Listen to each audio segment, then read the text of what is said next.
Welcome guys, welcome back to another video from Minko's Corner. Welcome. In today's video we're gonna react to the history of nuclear power, and it was I was searching for videos to react online, and I was thinking about doing a reaction of Napoleon, which I might do. Maybe today you get a two for one combo. But for now, I'm gonna do a reaction on this because I don't know that much about nuclear power. I know that the Americans got the nuke first in 1944, 1945, and then they dropped them. In the Second World War.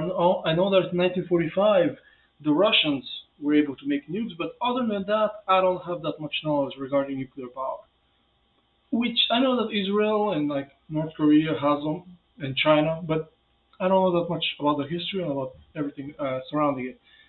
And it seems like an interesting video.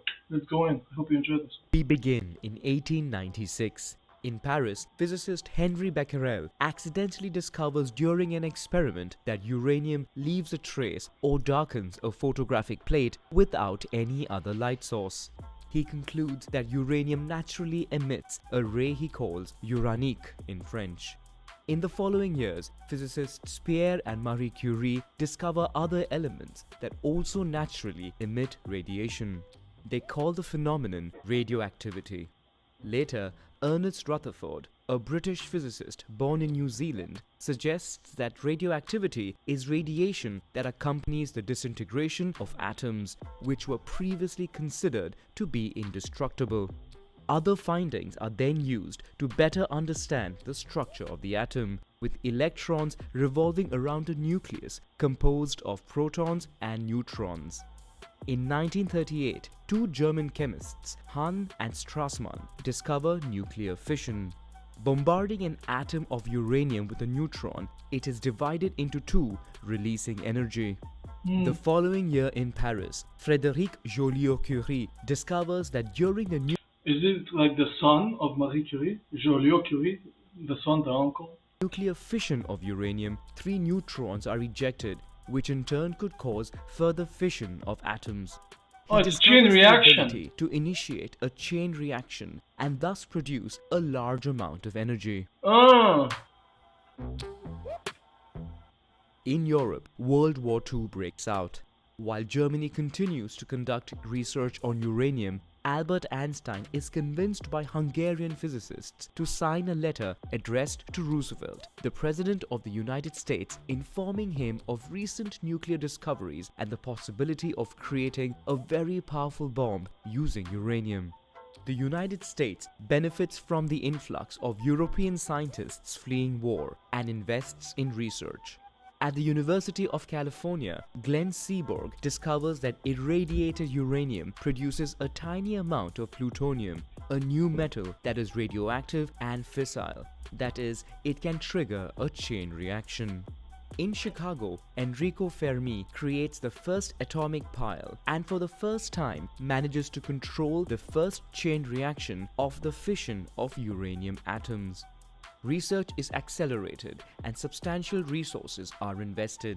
The United States secretly launches the Manhattan Project in collaboration with Canada and the United Kingdom.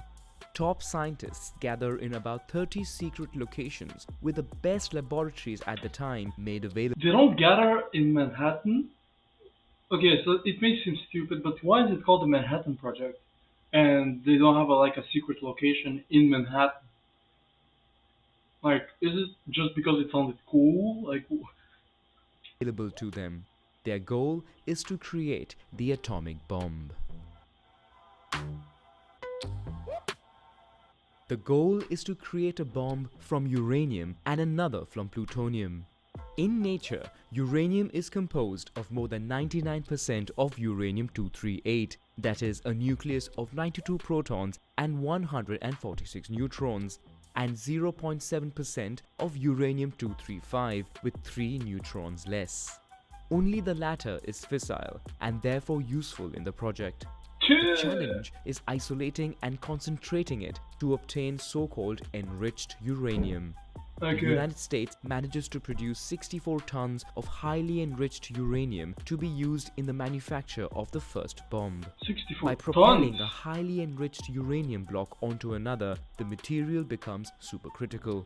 Fission begins, and in a split second, a chain reaction ensues, releasing tremendous amounts. Okay, so there's no like a bomb, like a dynamite bomb, because that's what I would think. Like, I know it may seem like stupid, but I would think, that you have the atomic bomb, and then you have like one part of the bomb that's like, with all the chemicals and the uranium and all that, and other part that's just TNT to blow it up. But no, you collide them, and then okay, Of makes energy. much more sense. For a plutonium bomb, a maximum of uranium piles are created in order to collect the plutonium produced. A few pounds are concentrated in the center of the bomb. By simultaneously causing explosions all around, the material is compressed, becomes supercritical, and explodes. I wasn't completely wrong. On 16 July 1945, the first successful nuclear test takes place in the desert of New Mexico. By this point, Germany had already surrendered. Only the Empire of Japan is still at war against the United States.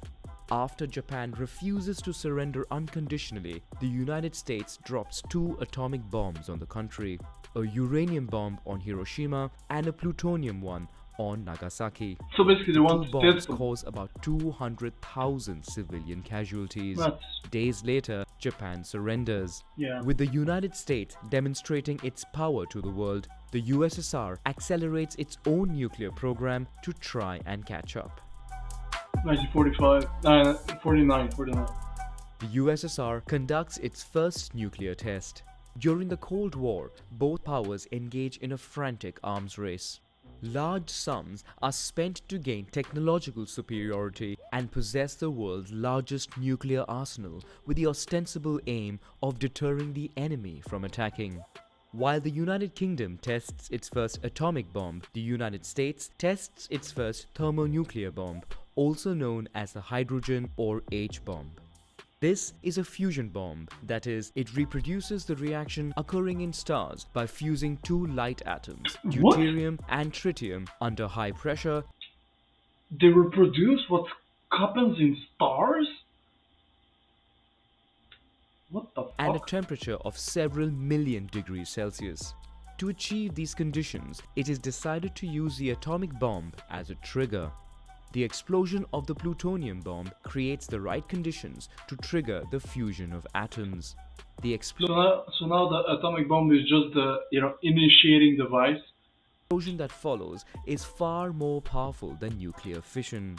The Soviets in turn develop the H-bomb. In parallel, research is made to develop nuclear power. The first nuclear power plants appear. The majority of future reactors would be with pressurized water. In the core of the reactor is a vessel in which low-enriched uranium is placed and used as fuel. Chain reactions are controlled to last about 3 years. The heat emitted increases the temperature of pressurized water in the primary circuit. This circuit is brought into contact with the secondary circuit in which water heats to transform into steam. This is used to rotate the turbine, which is linked to a generator that produces electricity. A Oh. cooling circuit pumps water from a river or sea to cool the vapor in the secondary circuit. Sometimes cooling towers are built to cool the water in the last circuit. To encourage research in nuclear power, the International Atomic Energy Agency, or the IAEA, is created under the aegis of the United Nations. The organization is responsible for ensuring the safe and peaceful use of nuclear energy. In addition, nuclear would also be used in medicine, notably in medical imaging and the treatment of certain cancers. X-rays. Nuclear threat. While France tests its first atomic bomb, the arms race between the USSR and the United States takes a turn for the worse. The two powers have Cuba? already developed intercontinental missiles and nuclear submarines. The USSR conducts the most powerful test of the Tsar bomber, with a capacity of 50 to 57 megatons of TNT. I've seen the video of the Tsar Bomba, and just seeing the representations of the kilotons in terms of the circles. It, like if Hiroshima killed 200,000 people with only 15 kilotons, what does 50,000 do? Like what? You kill 5 million, like that, basically. The following year, the US tests a hydrogen bomb at an altitude of 400 kilometers. The explosion creates an artificial aurora visible even from New Zealand, while An the aurora emitted borealis? radiation damages at least 8 satellites. The same year, while the United States threatens Soviet territories with nuclear missiles installed in Turkey and Italy, the USSR places in Cuba nuclear missiles pointed at the United States. Just Yeah. as tensions build to a climax, negotiations take place between the two powers, after which both parties withdraw their missiles and the situation calms down. China tests its first atomic bomb. The United States and Soviet Union takes a dim view of the arrival of new competitors. Via the UN, they propose a treaty on the non-proliferation of nuclear weapons. Basically, what happens is the two superpowers are tired of like having other potential superpowers. They're like, it's only the two of us. We might hate each other, but it's us. Let's, all the others who are trying to come in the cool circle. You know what? You can't have nukes. Why? Everybody has them because you can't. Talk about hypocrisy when you think about it, but differentiates the 5 so-called nuclear powers from the rest of the world. Existing nuclear powers cannot share knowledge or supply weapons, while remaining countries cannot attempt to obtain the atomic bomb. it's so In hypocritical when you addition, think about it. nuclear powers are supposed to disarm as much as possible. Yeah. This treaty would gradually be signed by all countries of the world, with the exception of India, Pakistan, and Israel, which denies having atomic weapons despite heavy suspicion of the contrary. Yeah, fucking Latin Israelis, America man. goes further by creating the first populated area free of nuclear weapons. Finally, the United States Okay. and Soviet Union agree to limit the production of strategic weapons. 1973 sees the world's first oil crisis. In a short time, the price of a barrel of oil explodes, undermining global powers whose economy largely depends on the black gold. The world looks for alternatives to ensure their energy supply. France Synthetic and oil? Japan mainly rely on nuclear energy. In Oh, the okay. following years, many power plants would be built around the world. In India, a so-called peaceful nuclear test takes place, worrying its Pakistani rival, which in turn embarks on nuclear research. Okay, so I have a question. Why was Pakistan and India sort of left? They were left to develop their nukes, whereas Iran is like, America's doing everything it can to stop Iran from producing nuclear power. I get it. We're enemies, and we have different ideologies and politics and interests now. But back then, like was the U.S., the USSR, and China and France and the UK sort of not so much negligent, but they didn't really care that Pakistan and India got nukes. I don't- 1979, a major nuclear accident takes place in the United States. No, One what? of the reactors at the 3 Mile Island nuclear power plant surges and the primary circuit leaks. As Whoa. the fuel is no longer submerged, it overheats and then melts in its vessel. Fortunately, the containment resists and prevents radioactive leaks. A few years later, at the Chernobyl nuclear power plant, after a series of human errors, technicians lose control of the reactor. When the temperature of its core becomes too high, an explosion blows up the concrete roof, part of which falls and fractures the vessel. A highly radioactive cloud is released into the air. It spreads and contaminates a large part of the European continent. Around the power plant, a 2,600 square kilometer exclusion zone is created and more than 200,000 people are displaced.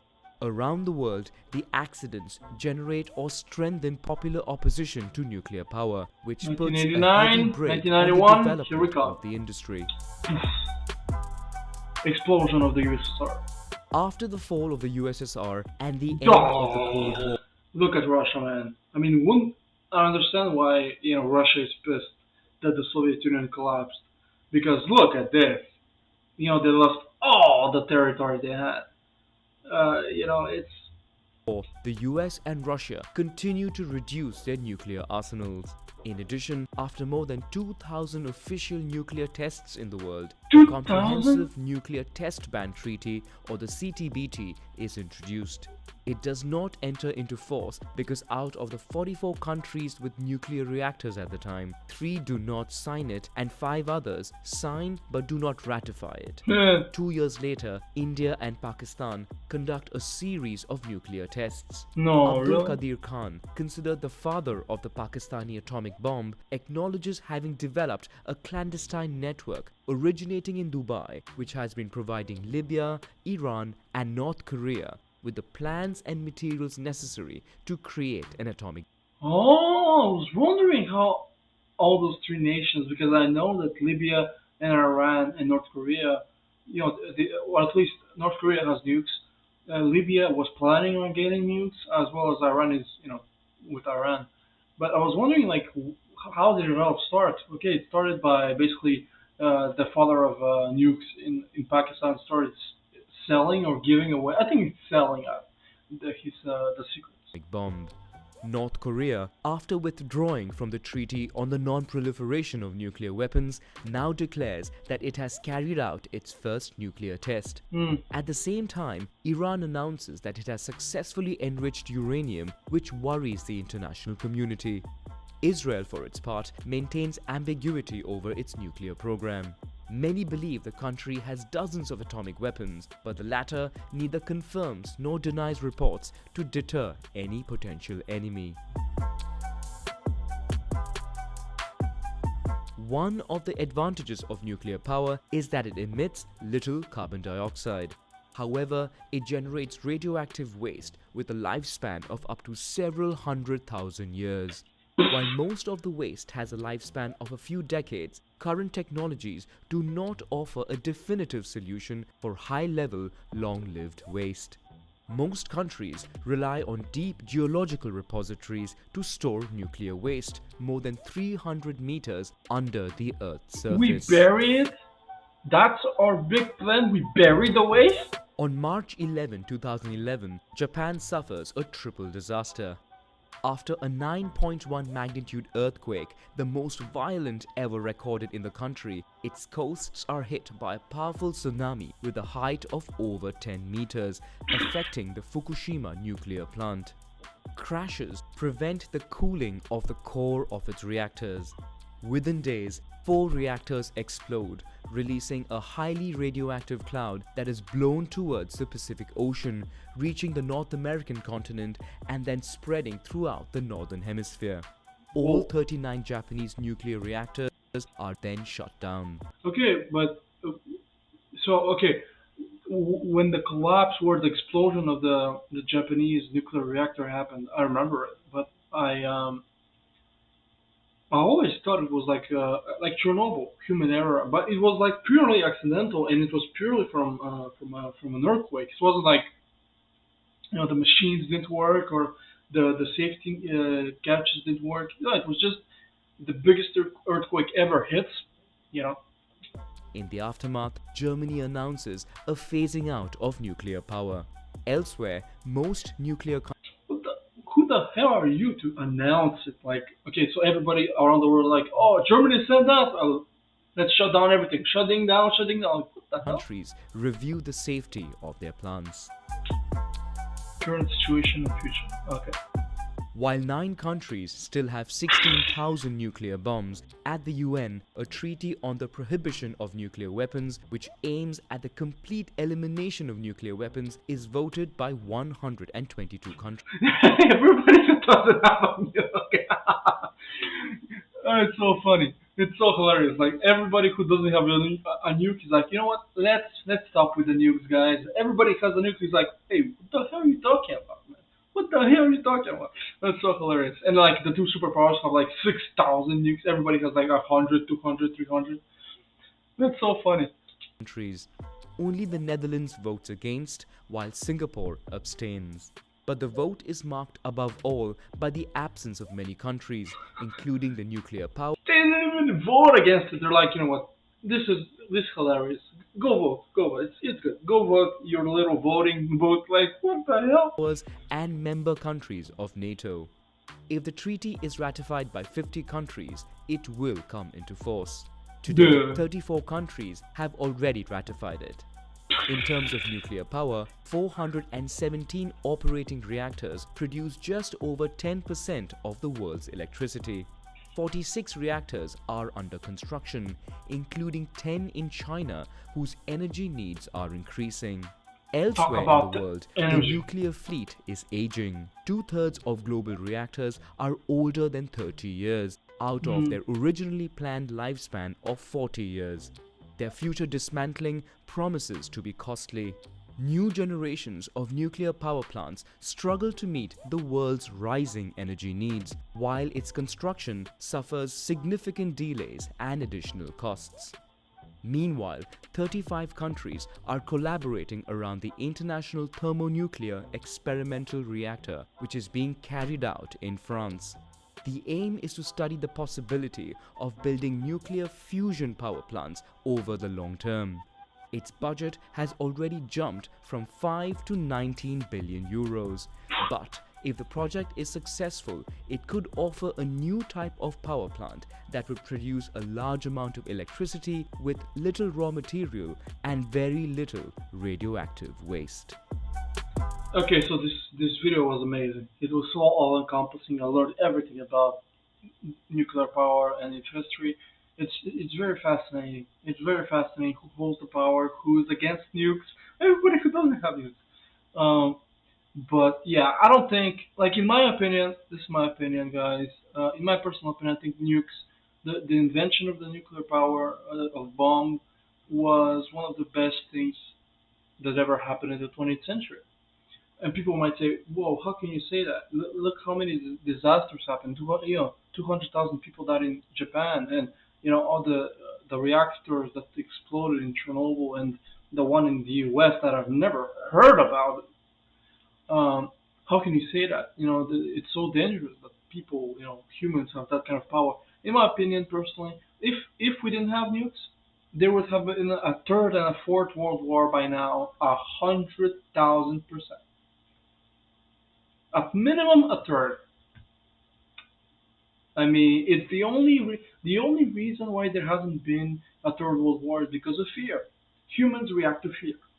Not only fear of dying, but fear of let's strike them first before we're hit. But then if we're hit, if they retaliate before they die, we die as well. So it's a mutually assured destruction, mad as they say. The only reason why I think we're alive today, or why there hasn't been a third world war, is because we had nukes. That's it. So that's why I'm not against nukes personally. It's scary, but it's anyways. Thank you for listening. I hope you enjoyed this video. I hope you learned as much as I did. Give me a like, please. Subscribe, guys. More videos coming soon, and I'll see you guys next one. See ya.